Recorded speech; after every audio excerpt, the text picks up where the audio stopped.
Hi my dear students, मैं आपका Ravi sir और हम आपका केमिस्ट्री का जो सेकेंड लेसन आपको पढ़ा रहे हैं हाई स्कूल के केमिस्ट्री का, जो आपकी ये 10th की केमिस्ट्री है, उस 10th की केमिस्ट्री का एक चैप्टर जो आपको हम पढ़ा रहे हैं जिसका नाम है अम्ल क्षारक एवं लवण। इसका जो है आज हम अगला आपको पार्ट 4 बताने जा रहे हैं, तो आप इसे बढ़िया तरीके से समझें। और अगर आप लोग इस टॉपिक को बढ़िया समझते जाते हैं तो इसके पहले वाले टॉपिक को आप विधिवत देखिए और सीरियल वाइज आप अपनी कॉपी में इसको पार्ट 1 पार्ट 2 देखते हुए नोट्स को प्रिपेयर कीजिए।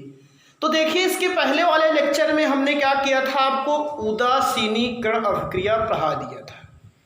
उदासीनीकरण अभिक्रिया का मतलब होता था भैया अम्ल और क्षार के पारस्परिक संयोग से साल्ट एवं जल का निर्माण करने वाला, या साल्ट एवं जल का निर्माण जिस अभिक्रिया में होता है उसे उदासीनीकरण अभिक्रिया कहते हैं।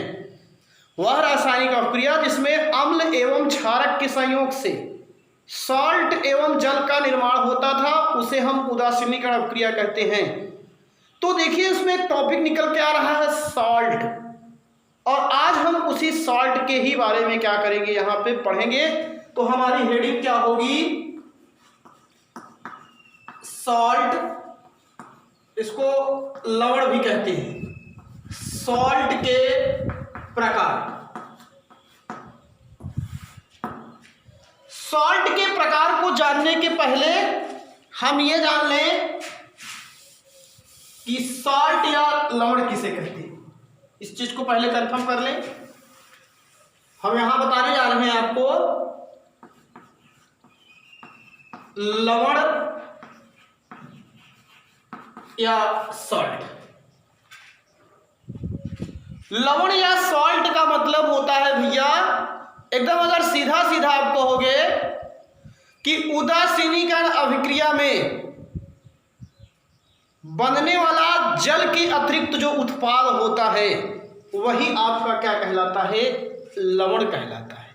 जैसे आपने उदासीनीकरण अभिक्रिया में क्या बताया था कि ये होता है अम्ल और प्लस क्या होता है क्षारक, और जब ये दोनों संयोग करते हैं तो यहां बनता क्या है साल्ट, और प्लस क्या बनता है जल। तो आप देखिए ये पूरी उदासीनीकरण अभिक्रिया है, तो इस उदासीनीकरण अभिक्रिया में ये टर्म क्या कहलाएगा, जो इधर वाला पूरा टर्म होता है इसको तो आप लोग क्या कहते हो अभिकारक, और इस पूरे टर्म को आप लोग क्या कहते हो उत्पाद। तो उत्पाद के रूप में क्या क्या बना है, सॉल्ट बना है और क्या बना है, जल बना है। तो हमने यहीं से इसको डिफाइन कर दिया है कि उदासीनीकरण अभिक्रिया में जल के अतिरिक्त बना जो उत्पाद होता है, भाई दो उत्पाद बने हैं, जल बना है और सॉल्ट बना है, तो जो जल के अतिरिक्त जो उत्पाद हुआ करता है उसी को हम लोग क्या कहते हैं, साल्ट कहते हैं। ये एकदम नॉर्मली डिफिनेशन में आपको बता रहा हूं, इसीलिए इसको आप लोग यहां पे पहले लिख लेंगे तो ज्यादा ध्यान दीजिएगा। उदासीनीकरण अभिक्रिया में जल के अतिरिक्त बना उत्पाद ही सॉल्ट कहलाता है। एकदम सीधी सीधी सी डिफिनेशन है, एक वन लाइनर डिफिनेशन। उदासीनीकरण अभिक्रिया में जल के अतिरिक्त बना उत्पाद ही क्या कहलाता है राजू, सॉल्ट कहलाता है। ये एकदम नॉर्मल डिफिनेशन इसकी है।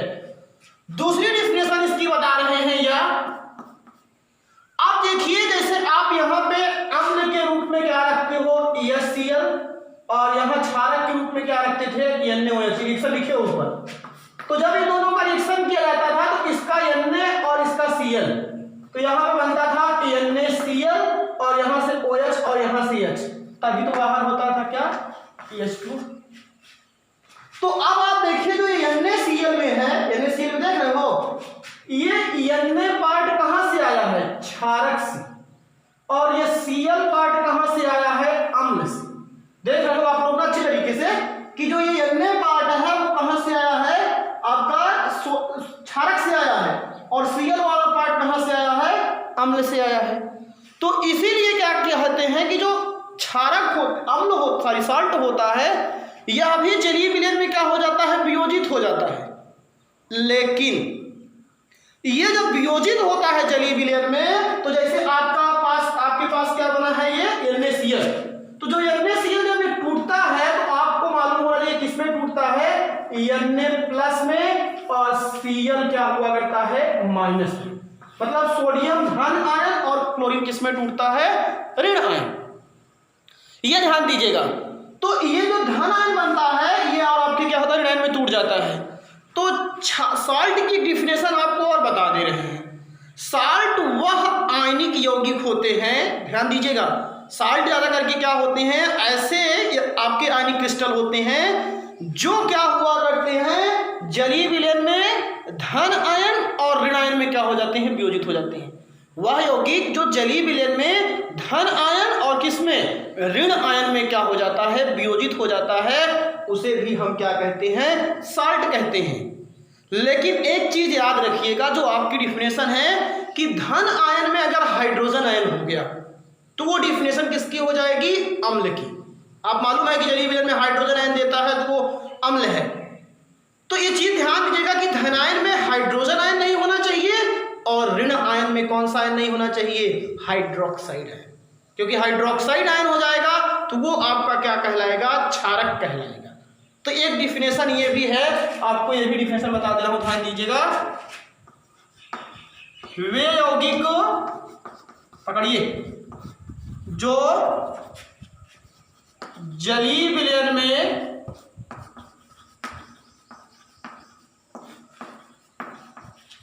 धन आयन एवं ऋण आयन में वियोजित हो जाते हैं। धन आयन एवं ऋण आयन में क्या हो जाते हैं वियोजित हो जाते हैं। ये चीज तो ध्यान दीजिएगा। मतलब वो जैसे उसको जलीय विलयन में ले जाओगे वो तुरंत हाइड्रोधन आयन और क्या हो जाएगा ऋण आयन में टूट जाएगा। लेकिन धन आयन में कभी भी जान लीजिए हाइड्रोजन आयन नहीं होगा और ऋण आयन में कभी भी क्या नहीं होगा हाइड्रोक्साइड आयन, क्योंकि धन आयन में अगर हाइड्रोजन आयन हो गया तो अम्ल हो जाएगा ना। तो इस तरीके से यहां पे आप कह सकते हो, किंतु धन आयन में हाइड्रोजन आयन H+ तथा ऋण आयन में हाइड्रोक्साइड आयन, देखिए धन आयन है ना ये, और ऋण आयन में हाइड्रोक्साइड आयन नहीं होना चाहिए।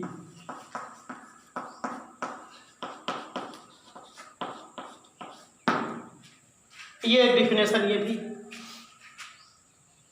उदासीनीकरण क्रिया में जल के अतिरिक्त बना उत्पाद ही साल्ट कहलाता है। पहली एकदम नॉर्मल डिफिनेशन, वे यौगिक जो जलीय विलयन में धन आयन और ऋण आयन में वियोजित हो जाते हैं, किंतु धन आयन में हाइड्रोजन आयन तथा ऋण आयन में हाइड्रोक्साइड आयन नहीं होना चाहिए। जैसे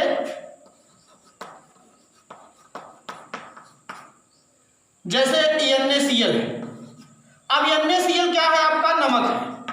अब जैसे इसको आप घोलते हो तुरंत ये टूट जाता है। किसमें टूट जाता है भैया सोडियम प्लस और Cl-। अब देखिए यहाँ धन आयन नहीं है, हाइड्रोजन आयन नहीं है और यहाँ हाइड्रोक्साइड आयन नहीं है, तो इसका मतलब ये सॉल्ट है।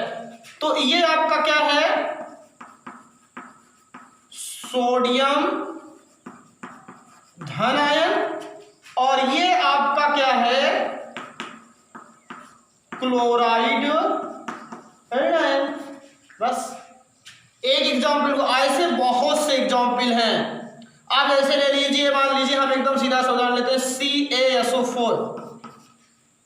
कैल्शियम सल्फेट है ये, कैल्शियम सल्फेट।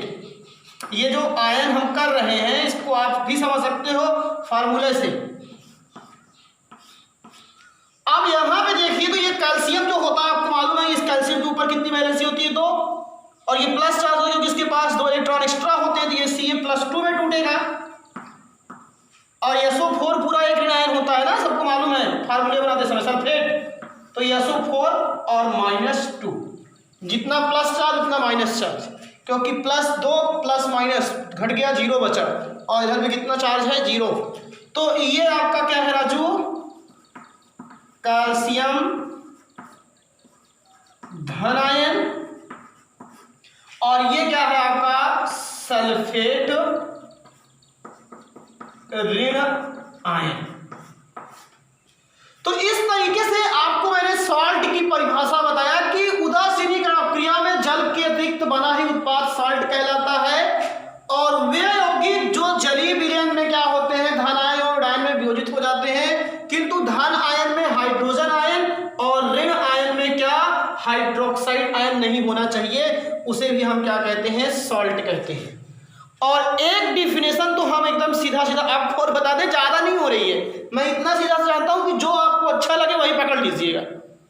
मेरे हिसाब से एकदम सीधा से ये मेरे बताने का तरीका है कि आपको जितना अच्छा बताया जाए उतना, और तो आपको जो अच्छा लगेगा वो आप काम करिएगा। अब अगर एक तरीके से यहाँ पे देखिए तो मैंने बताया था कि जैसे HCl और NaOH की जब अभिक्रिया की गई थी तो ये NaCl बना था।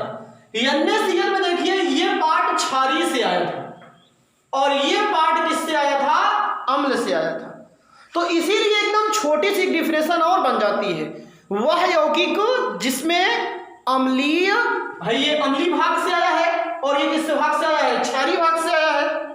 तो वह यौगिक जिसमें अम्लीय एवं क्षारीय मूलक उपस्थित होते हैं उसे भी हम सॉल्ट कहते हैं। तो एक डिफिनेशन इसकी ये भी हो जाती है कि वह यौगिक जिसमें अम्लीय एवं क्या हुआ करते हैं, क्षारीय मूलक आपके क्या होते हैं, उपस्थित होते हैं, उसे भी हम क्या कहा किया करते हैं, सॉल्ट कहते हैं। तो यहां पे एक डिफिनेशन इसकी और लिख दे रहे हैं, यहां पे आप लिख दीजिएगा, या वह यौगिक, हमारा कर्तव्य है सिर्फ बताने का, जिसमें अम्लीय एवं क्षारीय, अम्लीय एवं क्षारीय मूलक या अवयव घटक उपस्थित होते हैं,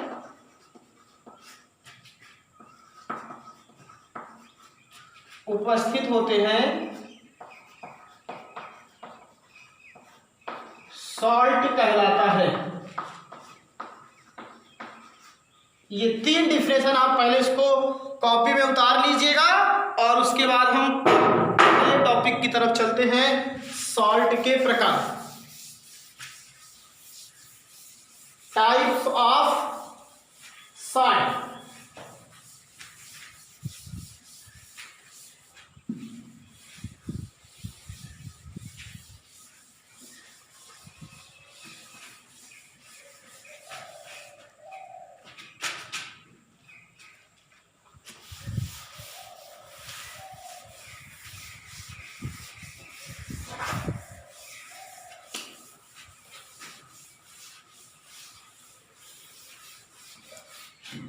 रुक जाइए भाई,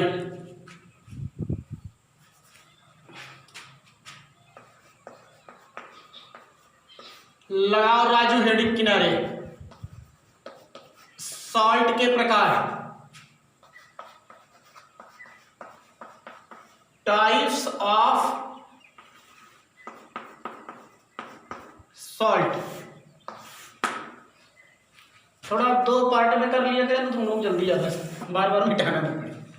सॉल्ट के प्रकार, सॉल्ट जो हुआ करते हैं बताया जाता है ये निम्न प्रकार के होते हैं। अगर हम आपसे कहें तो सबसे पहले सामान्य सॉल्ट, फिर अम्लीय सॉल्ट, फिर क्षारीय सॉल्ट, कितने हुए काउंट कर रहे हो, सामान्य सॉल्ट, अम्लीय सॉल्ट, क्षारीय सॉल्ट, हो गए ना आपके। फिर उसके बाद क्या होता है, मिश्रित सॉल्ट, फिर द्विक सॉल्ट, फिर जटिल सॉल्ट। इतने प्रकार के हुआ करते हैं राजू। और मज़ा आएगा पढ़ने में, ये भी ध्यान दीजिएगा। हम पूरा आपको एकदम डिटेल पढ़ा रहे हैं। ऐसा नहीं कि केवल आपको बस वही एकदम आपको प्यास लगी हो तो केवल ओठ पे आपके पानी डाल दे रहे हैं ना, एकदम डूब जाओ पूरे सागर की गहराइयों में, तब फिर मज़ा आएगा और फिर आपको दुनिया की कोई ताकत पकड़ नहीं पाएगी। तो यहाँ पे ध्यान दीजिए राजू, सॉल्ट मुख्यतः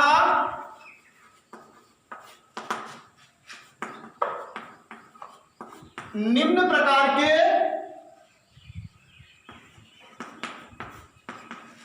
होते हैं। चलिए, नंबर 1 कौन सा है?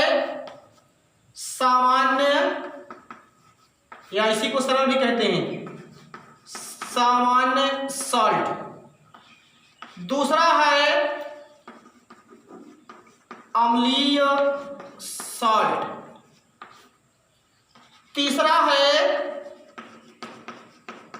क्षारीय सॉल्ट। चौथा है मिश्रित मिक्स्ड सॉल्ट। पांचवा है द्विक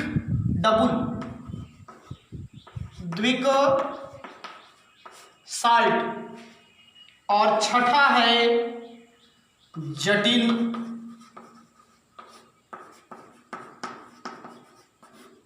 सॉल्ट।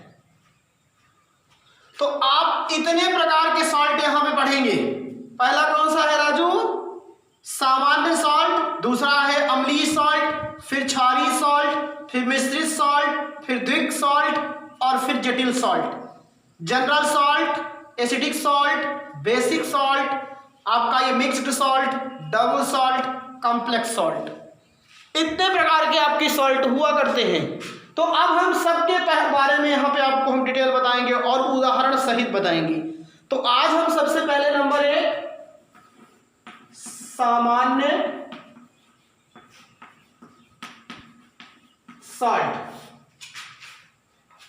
सामान्य सॉल्ट का एकदम सीधा सीधा सा बताया जाता है कि ऐसे सॉल्ट, बात को ध्यान दीजिएगा, ऐसे सॉल्ट जिनका निर्माण अम्ल के हाइड्रोजन या अम्ल अणु के हाइड्रोजन परमाणु के पूर्ण विस्थापन से होता है। ऐसे सॉल्ट जिनका निर्माण अम्ल के हाइड्रोजन आयन के पूर्ण विस्थापन से होता है। कंप्लीटली जितना अम्ल का हाइड्रोजन आयन होगा वो पूर्ण रूप में विस्थापित हो जाएगा, तो उसे हम लोग सामान्य सॉल्ट कहते हैं। सामान्य भाषा में इसे एकदम सीधा सीधा कहा जाता है कि इसमें हाइड्रोजन आयन और हाइड्रोक्साइड आयन नहीं पाया जाता है। अब आप सोच लीजिए, तो इसमें हाइड्रोजन परमाणु होता है ना ही हाइड्रोक्साइड परमाणु होता है। ऐसे सॉल्ट जिनका निर्माण हाइड्रोजन आयन के पूर्ण विस्थापन से होता है उसे हम क्या कहा करते हैं? अम्ल के हाइड्रोजन आयन के पूर्ण विस्थापन से होता है उसे हम कौन सा सॉल्ट कहते हैं? सामान्य सॉल्ट। और इसमें हाइड्रोजन एवं हाइड्रोक्साइड परमाणु क्या होता है? या आयन अनुपस्थित होता है। डिफिनेशन है, इसको पहले समझिए। इनका निर्माण अम्ल के हाइड्रोजन आयन के पूर्णतः, अभी सब समझ में आएगा, नहीं समझ में आएगा बताइएगा। इनका निर्माण अम्ल के हाइड्रोजन आयन के पूर्णतः विस्थापन से होता है तथा इनमें, अब ध्यान दीजिएगा, यहीं से पकड़ सकते हो, हाइड्रोजन आयन एवं हाइड्रोक्साइड आयन, दोनों चीजें।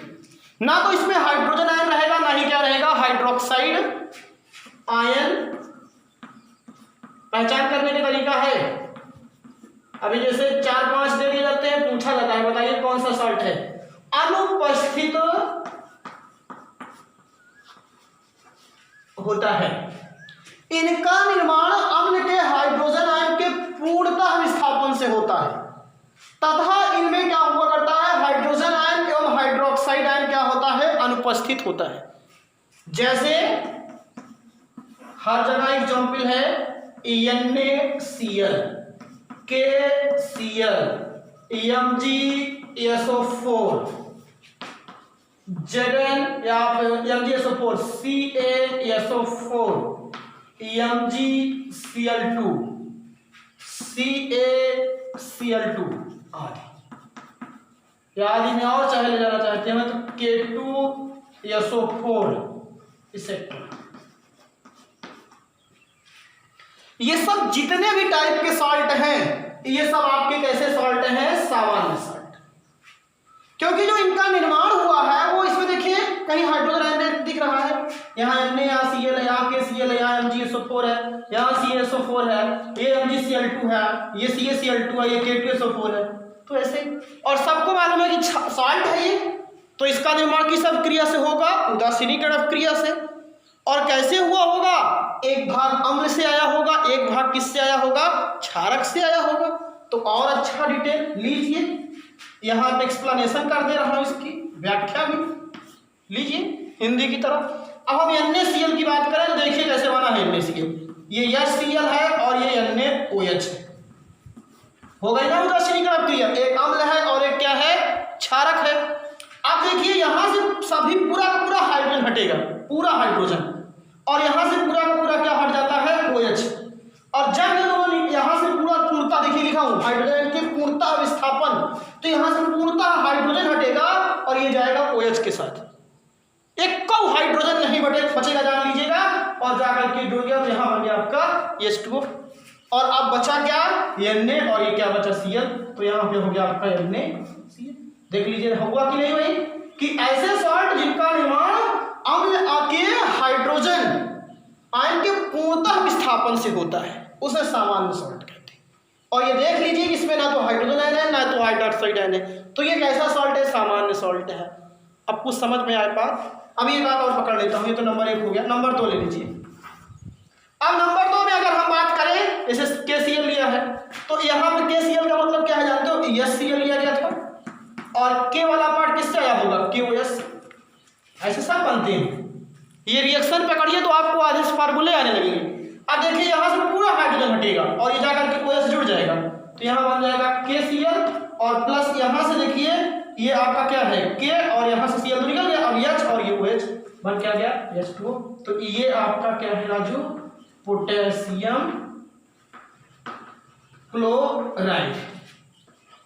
तो इस तरीके से हमने आपको आज क्या बताया, सबसे पहले सॉल्ट की परिभाषा बताया, फिर आपको हमने क्या बताया, सॉल्ट कितने प्रकार के हुआ करते हैं। सॉल्ट में सबसे पहला आपका सामान्य सॉल्ट, अम्लीय सॉल्ट, फिर क्षारीय सॉल्ट, फिर मिश्रित सॉल्ट, फिर द्विक सॉल्ट, और फिर जटिल सॉल्ट। इतने प्रकार के सॉल्ट होते हैं। और आज हमने आपको सामान्य सॉल्ट के बारे में क्या किया, बता दिया।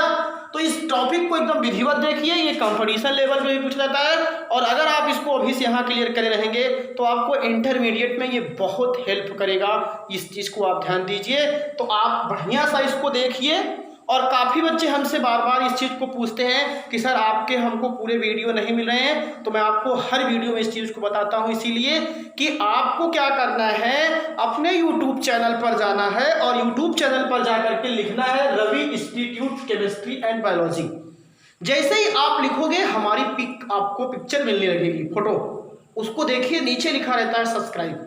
सब्सक्राइब को आप प्रेस करेंगे और उसके बाद एक छोटी सी बेल बनती है, उस बेल को प्रेस कीजिएगा तो आपको लिख के आता है ऑल, तो ऑल पे कर दीजिएगा, तो सारे वीडियो की आपको प्लेलिस्ट भी मिल जाएगी और आप बढ़िया सा एक एक पार्ट देखिए। बायोलॉजी का हमने एक चैप्टर पढ़ा रखा है, केमिस्ट्री पढ़ा रहे हैं दूसरा लेसन, तो उसको आप बढ़िया सा देखिए और एक एक पार्ट देख करके आप उसकी नोट्स बनाइए और घर पर बैठ करके उसका प्रिपरेशन कीजिए। और आने वाले नेक्स्ट टॉपिक लेक्चर्स में हम अम्लीय सॉल्ट के बारे में आपको बताएंगे। तब तक के लिए आप खुश रहें, मस्त रहें। थैंक यू, धन्यवाद।